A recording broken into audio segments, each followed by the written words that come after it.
Welcome to the Learning Pines YouTube. We hope this video helps. You start by confirming the phone runs Realme UI6.0 and has dynamic island support. This matters because features differ across builds.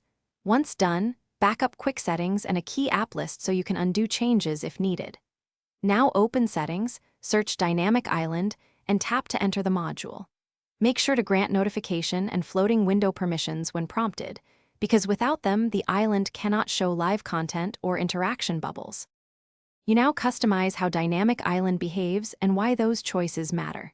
First, pick an island style, pill for media, dot for minimal alerts, hybrid to mix both, because style affects available controls. Next, assign apps to persistent or transient lists. Persistent apps like music need ongoing display while transient apps show brief toasts.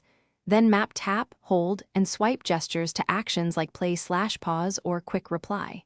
Once set, test with YouTube or a messaging app to confirm responsiveness. You finish by validating Dynamic Island across common scenarios so it behaves reliably. Test with media playback, incoming calls, timers, and a voice assistant to ensure each interaction triggers the island UI. If animations lag or bubbles fail, clear the app cache for the offending app and reboot. This resolves permission and resource glitches.